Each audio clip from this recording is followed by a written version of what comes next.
Welcome to the Critical Digital Education Research microcast. The Critical Educational Research Group, or CDER for short, is a group of researchers based at the University of Oxford who carry out research on education and technology, but from a critical yet always research-informed perspective. My name is Carlo and I'll be your host. A microcast is not a podcast, but a shorter piece of audio content more suited to announcements, updates, quick-fire interviews, and brief commentaries about what's going on at the crossroads of technology and education. Joining me today is Louise Couceiro, a postdoctoral researcher at the Department of Education at Oxford University. Her work is at the intersection of education and childhood studies. It's lovely to have you here today, Louise. It's great to be here. Thanks for having me. Can you tell me a bit about the Towards Equity-focused EdTech project that you've been working on? Yeah, of course. So this project has now been running for a little over 3 years here at the department in collaboration with the Oxford Internet Institute. And through this project, we have been really exploring how technologies are being used in secondary schools across England, with a particular focus on equity. So as we know, there's a lot of hope and expectation that technologies can make learning fairer for teaching and learning, but we don't really know what's happening in classrooms. So that's what we've been looking to explore through the project. I can see in your article that you talk about distinction between traditional literacy and digital literacy, and also the fact that there may be overlaps between the two. There is an interesting relationship. Could you maybe elaborate a bit more on that? Yeah, sure. So, of course, these are contested terms. In this paper, when we talk about traditional literacy, we're referring to, I suppose, this ability to read and write, so putting pen to paper, and the ability to read a text, so the ability to decode visual and linguistic symbols. And then when we think about digital literacy, this has been a subject of enduring debate for a really long time. I think for us, it's really important to recognise the multifaceted nature of digital literacy. It includes a wide array of things. But I do remain a bit cautious of its tendency to operate as a catch-all term that can risk losing its conceptual precision.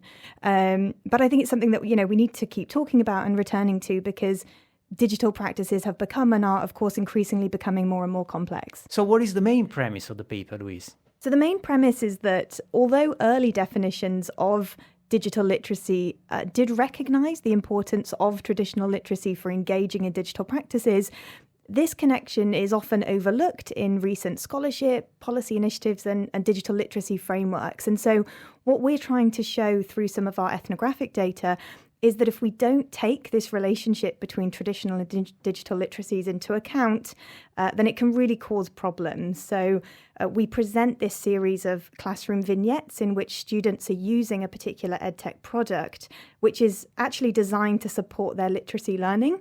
And we use these vignettes to illustrate how their interactions with the tech are in many ways shaped by their traditional literacy skills. And because they actually all have their own struggles with traditional literacy in different ways, it means that when they use this particular tech, it doesn't really always work as intended.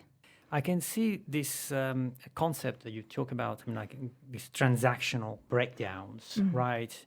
Which sounds really interesting. Do you mind telling us a bit more about that? Yeah, of course. So it might be helpful actually to say a bit about my background, because it's quite relevant for how this paper came to be. So prior to this project, my research experience had largely been focused on the study of literature and literacy. And so when I started this project with Professor Rebecca Einan, who's the principal investigator, she said that perhaps I could think about educational technologies as texts. I think she probably said this to quell some of my anxiety about the fact that I didn't know all that much about technology at that point, but it really stuck with me. And so when we think about digital literacy then, I wondered what might happen if we took this quite seriously as a conceptual idea. So what would happen if we used reader response theory to conceptualize the technology as a text and the user, so in this case the student, as a reader? So reader response theory treats a text as something that only becomes meaningful when a reader actively engages with it. So until the reader comes to the text, it is simply, ink blots on the page. And what we found was that by using this theoretical lens, we could see things from a slightly different vantage point. And so we present these vignettes from these different classrooms across our ethnographic studies that were all using the same EdTech product to support students who had been identified as needing additional support with their literacy. And so this product employs rule-based algorithms to tailor students' learning pathways, meaning that each student is assigned a pre-built learning profile following a brief assessment that adjusts as they progress through the program. And this involves things you might imagine, such as grammar tasks, comprehension exercises, phonics games.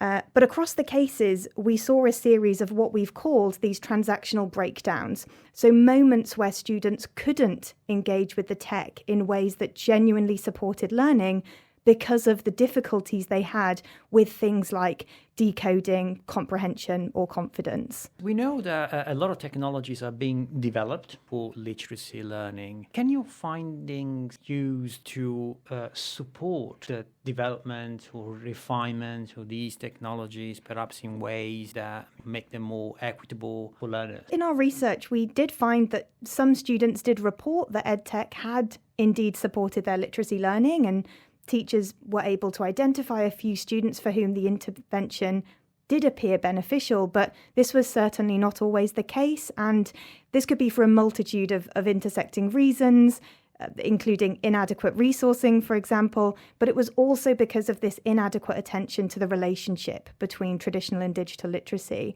And so this has to be accounted for when developing and designing EdTech products. And I think also when creating any sort of digital inclusion strategy, educational policy, any support system really that aims to foster equitable participation in digital spaces. So what is next for the project then? So the project has two main aims. The first has been to explore, as I said, how tech is being used in schools. And the second has been to engage with EdTech companies, policymakers, teachers, students, and the wider public to try to inform future equity-focused approaches to EdTech. And so at the moment, we're really driving that forward.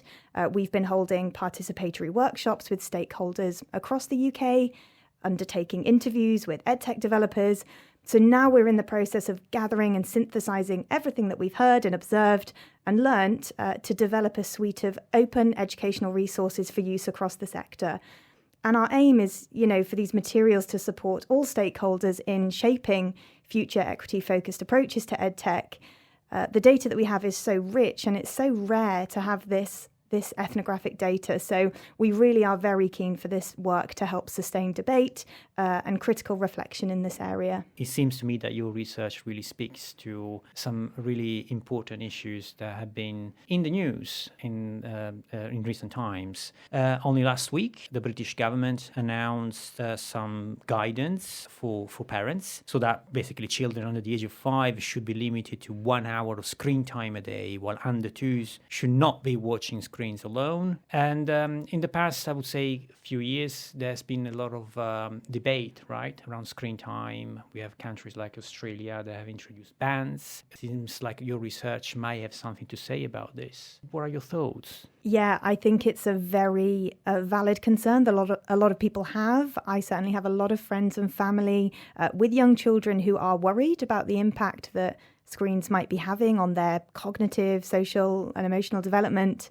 I was actually visiting my brother-in-law recently, who is a lifelong Manchester United fan, and he watches the games religiously every weekend. And as soon as the television goes on, the baby's bouncer is promptly turned so that their eyes are averted from the screen. So I think a lot of people are concerned and they're unsure about the best approach to take.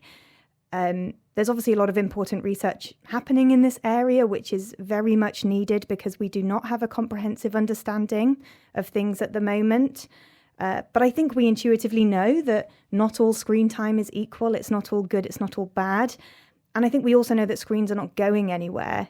We live in an increasingly digital world, and it's our responsibility, I think, to help support children and young people to be digitally literate so that they can participate in all areas of civic life, so that they can use technology in a functional sense, they can critically evaluate information online and be safe, so they can understand how technology and AI works, all of these things, so that they're basically able to participate in all aspects of life. I think this is really vital. And as we argue in this article, taking account of traditional literacy is a really important part of this.